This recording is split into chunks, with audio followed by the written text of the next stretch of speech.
Assalomu alaykum, hurmatli tomoshabinlar. Bugun men juda og'riqli, lekin har bir o'ylab bilishi shart bo'lgan mavzuni tushuntiraman. Qarz sababli qariyalarni, pensioner ota-onalarni, yolg'iz yashayotgan bu bobolarni uyidan chiqarib yuborish holatlari. Bu gap faqat birovning muammosi emas. Bugun qo'shningizda bo'lishi mumkin. Ertaga qarindoshingizda, indinga esa o'zingizning oilangizda paydo bo'lishi mumkin. Eng xavfli joy shundaki, ko'p odamlar hujjatga imzo qo'yayotganda, kafil bo'layotganda, uyini garovga qo'yayotganda hech narsa bo'lmaydi. Farzandim to'laydi, tanishim ishonchli odam, bank uyimni tortib olmaydi deb o'ylaydi. Lekin amalda bitta noto'g'ri imzo, bitta kechiktirilgan kredit, bitta sud qarori butun oilani boshpanasiz qoldirishi mumkin. Shuning uchun videoni oxirigacha ko'ring. Men sizga oddiy tilda tushuntiraman. Qachon qarz uchun uyga da'vo qilinadi? Qachon qariyani chiqarib yuborish mumkin emas? Qaysi holatlarda xavf juda katta? Qanday hujjatlarni tekshirish kerak va muammo boshlanmasidan oldin nima qilish lozim? Hozirning o'zida kanalga obuna bo'ling, videoga like bosing. Chunki bu ma'lumot ko'proq odamga yetib borsa, kimningdir uyi saqlanib qolishi mumkin. Avval ko'p oilalarda bunday tushuncha bor edi. Uy ota-onaniki, demak hech kim tegmaydi. Ayniqsa qariyalar yashayotgan uyga nisbatan odamlar xavfsizroq deb o'ylardi. Lekin hozirgi hayotda kreditlar, mikroqarzlar, onlayn shartnomalar, kafil bo'lish, ipoteka, garov va notarial bitimlar ko'paygani sababli vaziyat ancha murakkablashdi. Oldin qarz asosan tanish-bilish orasida bo'lardi. Masalan, bir odam qo'shnisidan 2 million so'm olib, keyin asta-sekin qaytarardi. Hujjat bo'lmasa, sudga borish ham qiyin edi. Hozir esa bankdan 1 million, 100 million, 300 million so'm kredit olish mumkin. Mikroqarz tashkilotlaridan qisqa muddatli qarz olish mumkin. Mashina, uy, yer, do'kon, hatto pensionerning nomidagi kvartira ham garovga qo'yilishi mumkin. Eng muhimi, hammasi hujjat bilan rasmiylashtiriladi. Odamlar ko'pincha men faqat kafil bo'ldim, qarzni o'zim olganim yo'q-ku deb o'ylaydi. Lekin qonuniy jihatdan kafil ham javobgar bo'lishi mumkin. Agar asosiy qarzdor to'lamasa, kreditor kafilga murojaat qiladi. Kafil pensioner bo'lsa ham uning pensiyasi, bank kartasi, ayrim mulklar bo'yicha undiruv choralari ko'rilishi mumkin. Agar uy garovga qo'yilgan bo'lsa, masala yanada jiddiylashadi. Yana bir katta o'zgarish shuki, ijro tizimi kuchaygan. Sud qarori chiqqandan keyin mayli, keyin ko'ramiz deb yurish xavfli. Majburiy ijro byurosi yoki ijro organlari qarorni bajarish bo'yicha choralar ko'rishi mumkin. Bank hisoblarini bloklash, ish haqidan yoki pensiyadan ushlab qolish, mol-mulkni xatlash, auksionga chiqarish, garovdagi uy bo'lsa, sotish jarayonini boshlash. Bu yerda eng muhim farqni tushunib oling. Oddiy qarz bilan garovli qarz bir xil emas. Oddiy qarz bo'lsa, kreditor sizdan pul talab qiladi. Lekin birinchi navbatda daromad, hisob raqam, boshqa mol-mulk orqali undiruv qilinadi. Garovli qarzda esa uy oldidan ta'minot sifatida qo'yilgan bo'ladi. Ya'ni shartnomada qarz qaytarilmasa, ushbu uy hisobidan undiriladi degan mazmun bo'ladi. Mana shu eng xavfli nuqta. Asosiy qism 1. Kim xavotir olishi kerak, kim nisbatan xotirjam bo'lishi mumkin? Birinchi xavf guruhi uyini garovga qo'yib kredit olganlar. Masalan, pensioner otaxonning nomida 3 uy xonali kvartira bor. O'g'li biznes qilaman deb bankdan 200 million so'm kredit olmoqchi. Bank garov so'raydi. Ota bolamning ishi yurishsin deb uyini garovga qo'yadi. Dastlab hammasi yaxshi, 3 oy, 6 oy to'lov qilinadi. Keyin biznes yurishmaydi. To'lov kechikadi, jarima qo'shiladi, qarz 200 milliondan 240 millionga chiqadi. Bank bir necha marta ogohlantiradi, keyin sudga murojaat qiladi. Sud qarori chiqqandan keyin garovdagi uy sotuvga chiqarilishi mumkin. Bu holatda uyda qariya yashaydi degan dalil vaziyatni yengillashtirishi mumkin, lekin garov shartnomasini avtomatik bekor qilmaydi. Ikkinchi xavf guruhi farzandlari yoki qarindoshlari uchun kafil bo'lgan pensionerlar. Misol uchun bu nabirasiga 6 million so'mlik iste'mol kredit olishda kafil bo'ladi. Nabira avval ishlaydi, keyin ishdan bo'shaydi. Kredit to'lanmaydi. Bank asosiy qarzdorga ham kafilga ham talab qo'yadi. Bu men pulni olmaganman deydi. Lekin kafil bo'lish orqali javobgarlikni bo'yniga olgan bo'ladi. Bu yerda uy darrov tortib olinadi deyish noto'g'ri, lekin pensiyadan ushlab qolish, hisob raqamlariga cheklov qo'yish, boshqa mol-mulkka da'vo bo'lishi mumkin. Uchinchi xavf guruhi o'z uyini sotib, lekin uyda yashashni davom ettirayotgan qariyalar. Bu juda ko'p uchraydigan holat. Masalan, yolg'iz otaxon mening qarovchim bo'l. Men uyni senga rasmiylashtirib beraman deydi. yoki aldov orqali uyni arzon narxda sotadi. Keyin yangi egasi uy meniki chiqib keting deb sudga beradi. Bu qarz masalasi bo'lmasligi ham mumkin. Lekin natija bir xil. Qariya uydan ayrilish xavfi bilan yuzma-yuz keladi. Shuning uchun uy-joy hujjatlarini notariusda rasmiylashtirishda har bir bandni tushunish shart. 4-xavf guruhi meros bo'yicha nizoga tushgan oilalar. Masalan, ota-onadan qolgan uyda keksa ona yashayapti. Farzandlardan biri katta qarzga botgan. Uning ulushi bor. Kreditor yoki ijro organi qarzdorning merosdagi ulushi bo'yicha choralar ko'rishi mumkin. Uy to'liq onaniki deb o'ylashadi. Lekin hujjatda bir nechta merosxo'rning ulushi bo'lsa, qarzdor farzandning ulushi muammoga sabab bo'ladi. 5-xavf guruhi rasmiy nikoh, ajrim va umumiy mulk masalasini e'tiborsiz qoldirganlar. Masalan, xotin yillar davomida bir uyda yashagan, u erning nomida. Katta qarz olgan. Xotin pensioner, u uyda yashaydi. Agar uy nikoh davrida olingan bo'lsa, u umumiy mulk sifatida ko'rilishi mumkin. Lekin qarz ham oilaviy ehtiyoj uchun olinganmi yoki shaxsiy maqsaddami? Bu sudda muhim bo'ladi. Ko'p odamlar buni bilmagani uchun o'z ulushini vaqtida talab qilmaydi. Endi kimlar nisbatan xotirjam bo'lishi mumkin? Agar siz hech qanday garov shartnomasiga imzo qo'ymagan bo'lsangiz, kafil bo'lmagan bo'lsangiz, uyingiz faqat sizning nomingizda bo'lsa, qarz olgan odam siz bilan mulkdor sifatida bog'liq bo'lmasa, unda birovning qarzi uchun sizning uyingizni olib qo'yish oson emas. Masalan, o'g'lingiz bankdan kredit oldi, lekin siz uning kreditiga kafil emassiz. Uyingizni garovga qo'ymagansiz, uy sizning nomingizda. Bu holatda bank kelib, o'g'lingiz to'lamadi, onaning uyini olamiz deyishi qonuniy asosga ega bo'lmasligi kerak. Lekin hayotda muammo shundan chiqadi. Ota-ona o'zi bilmagan holda yoki tushunmasdan imzo qo'yib yuborgan bo'ladi. Ba'zan farzand bu oddiy rozilik xati, bu faqat ma'lumot uchun. Aslida esa u garovga rozilik, kafillik oldi sotdi yoki hadya shartnomasi bo'lishi mumkin. Shuning uchun men har doim aytaman. Imzo bu oddiy ruchka izi emas. Imzo bu majburiyat. Birinchi misol. 18 yoshli ayolning nomida 2 xonali kvartira bor. Qizi chetga ishlashga ketmoqchi bo'lib, tabi 1 million so'm qarz oladi, onasi kafil bo'ladi. Qiz 4 oy to'laydi. Keyin ish topolmaydi. Qarzdorlik taqdim milliondan jarimalar bilan 905 millionga yetadi. Bank sudga beradi. Sud qaroridan keyin onaning pensiyasidan ma'lum miqdorda ushlab qolish boshlanadi. Bu ayol uchun juda og'ir doriga pul kerak. Kommunal to'lov bor, oziq-ovqat bor. Demak, uy tortib olinmasa ham noto'g'ri kafillik qariyaning hayot sifatini keskin yomonlashtiradi. Ikkinchi misol. 72 yoshli otaxon uyini o'g'lining biznes krediti uchun garovga qo'yadi. Kredit miqdori 300 million so'm. O'g'il qurilish materiallari savdosi qilmoqchi bo'ladi, lekin bozor pasayadi. To'lovlar to'xtaydi. Bank uy garovda ekanini ko'rsatib, undiruvni garov predmetiga qaratishni so'raydi. Otaxon sudga borib, men qariyaman, boshqa joyim yo'q deydi. Sud bu holatni e'tiborga olishi mumkin. Tomonlarga kelishuv, muddat berish, qarzni restrukturizatsiya qilish imkonini ko'rib chiqishi mumkin. Lekin garov hujjati haqiqiy bo'lsa, xavf baribir juda katta bo'ladi. 3-misol. 75 yoshli bu nabirasiga ishonib uyini hadya qilib yuboradi. Nabira men sizni umr bo'yi boqaman deydi. Oradan 1 yil o'tib nabira kreditga kiradi. Qarzlari ko'payadi. Keyin uyni sotmoqchi bo'ladi. Bu uy esa bu mening uyim edi deb qoladi. Agar hadya shartnomasi rasmiy bo'lsa, bu uyning huquqini qaytarish qiyinlashadi. Faqat aldov, bosim, holatini tushunmaslik, ruhiy salomatlik, qaror majburiyatlari kabi asoslar isbotlansa, sudda bahslashish mumkin. Bu esa vaqt, xarajat va kuch talab qiladi. 4-misol. Bir oilada ota vafot etgan, uy meros bo'lib, ona va 3 farzandga o'tish kerak. Lekin hujjatlar rasmiylashtirilmagan. Farzandlardan biri katta qarz olgan. Keyin meros masalasi ochilganda uning ulushi borligi aniqlanadi. Kreditorlar o'sha ulushga qiziqa boshlaydi. Ona men 20 yildan beri shu uyda yashayman deydi. Lekin hujjatdagi ulushlar aniqlanmasa, nizo davom etadi. Shuning uchun merosni keyin qilamiz deb tashlab qo'yish ham xavfli. Birinchi nozik jihat yagona uy masalasi. Ko'pchilik agar bu mening yagona uyim bo'lsa, hech kim ola olmaydi deb o'ylaydi. Bu fikrni juda ehtiyotkorlik bilan tushunish kerak. Ayrim holatlarda yagona turar joyga nisbatan himoya bo'lishi mumkin, lekin agar uy garovga qo'yilgan bo'lsa, vaziyat o'zgaradi.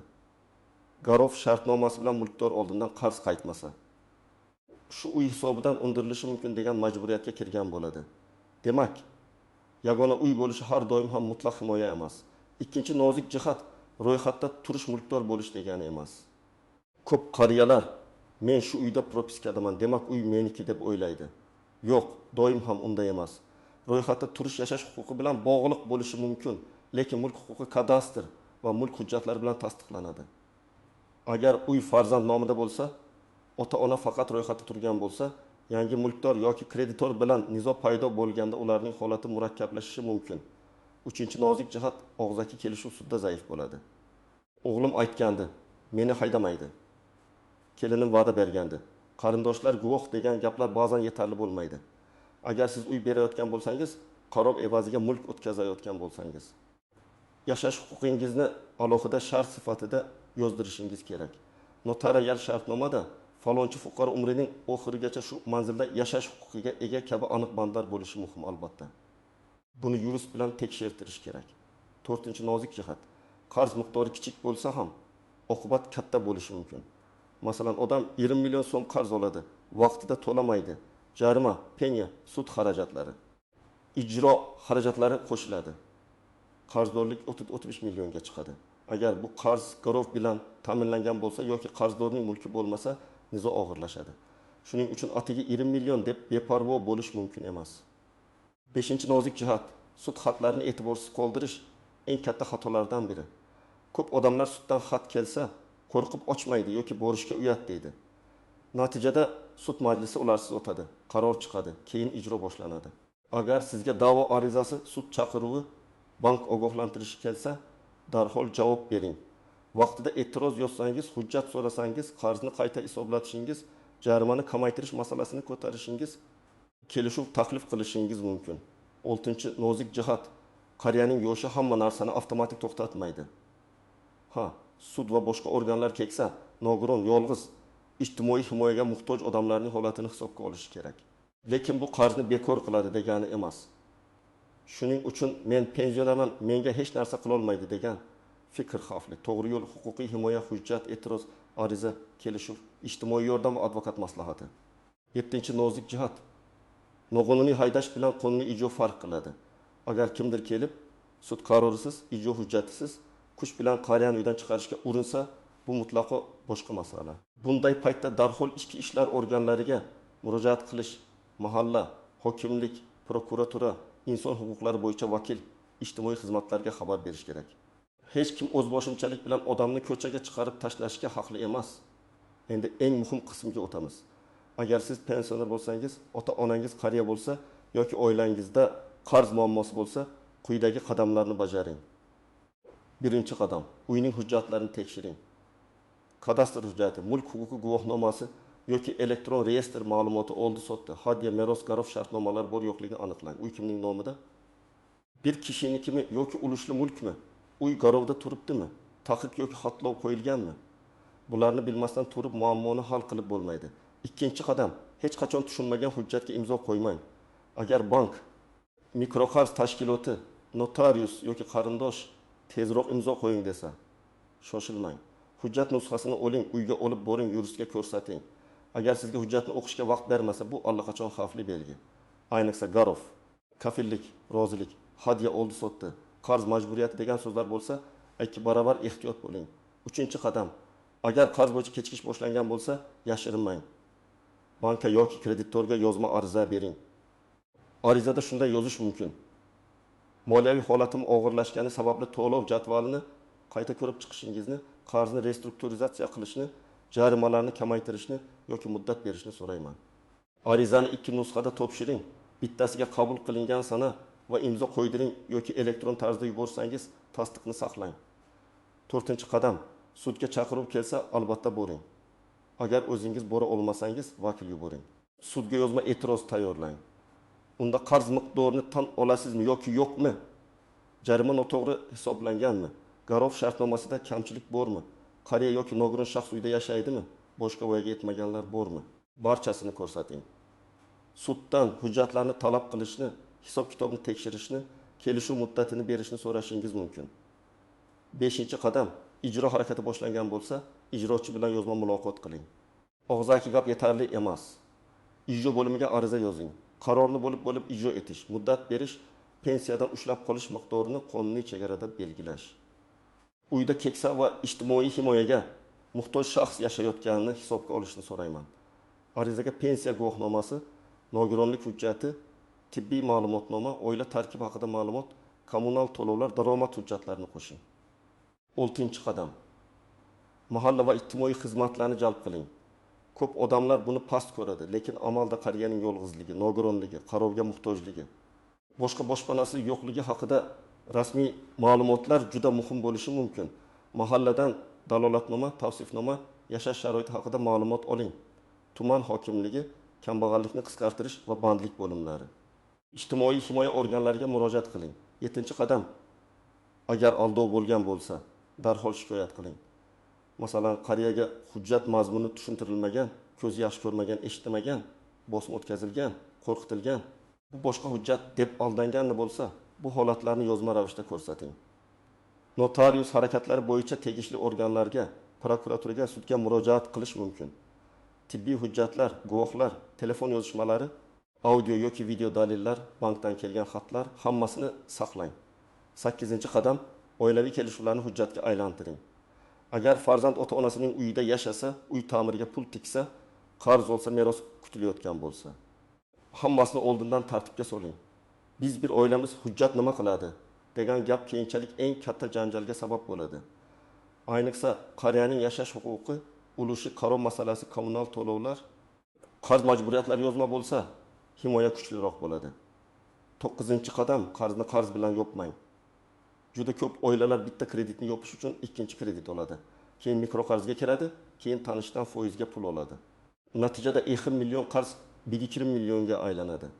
Agar qarz ko'payib ketgan bo'lsa, avval umumiy ro'yxat tuzing. Kimdan qancha qarz, foizi qancha, muddat qachon, garov bormi, kafil kim. Keyin eng xavfli qarzlarni ajrating. Garovli. Sudga ketgan katta jarimali qarzlar birinchi navbatda ko'riladi. 10-qadam. Qariyalarni yolg'iz qoldirmang. Farzandlar, nabiralar, qo'shnilar, mahalla faollari bunday vaziyatda befarq bo'lmasligi kerak. Agar ko'rsangizki, qariya notariusga tez-tez olib borilyapti, kimdir uning pasportini olib yuribdi, bankdan qo'ng'iroqlar ko'paygan, u tushunmay imzo qo'ymoqchi, darhol aralashing. Bu aralashish janjal uchun emas, himoya uchun.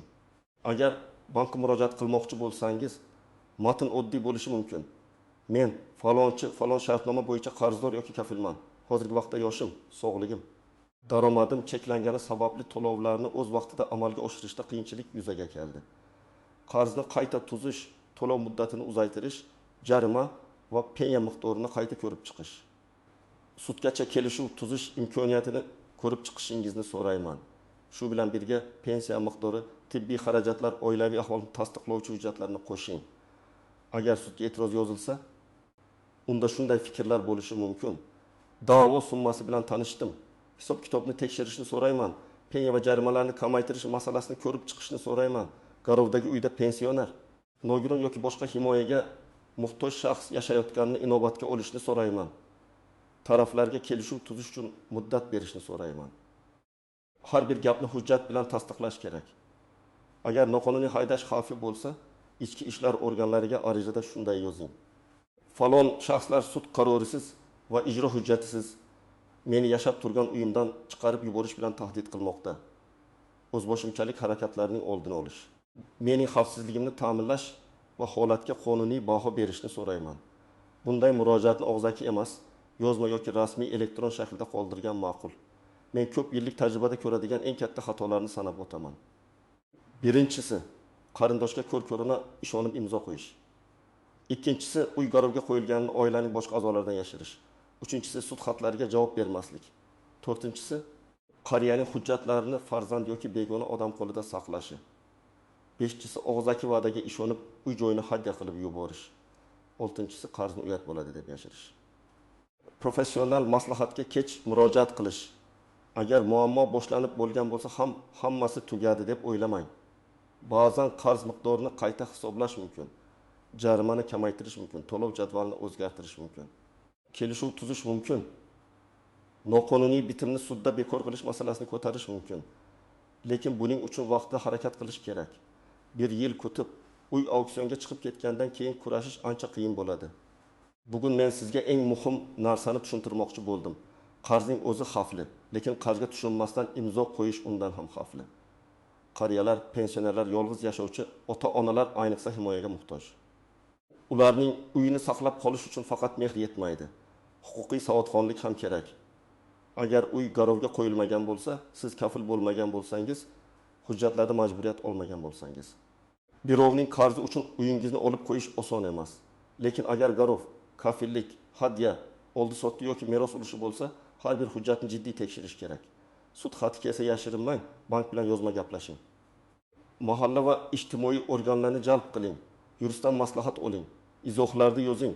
Sizning mahallangizda yoki tanishlaringiz orasida qarz sababli uy-joy muammosiga tushgan qariyalar bo'lganmi? Sizningcha farzandlar ota-onasining uyini kredit uchun garovga qo'yishga haqlimi yoki bunga qat'iy cheklov kerakmi? Fikringizni qoldiring. Chunki bu mavzuda jamiyat jim turmasligi kerak. Videoni foydali deb bilsangiz, albatta like bosing. Kanalga obuna bo'ling va yaqinlaringizga yuboring. Balki aynan shu video kimnidir noto'g'ri imzodan, kimnidir suddagi xatodan, kimnidir esa uydan ayrilish xavfidan saqlab qoladi.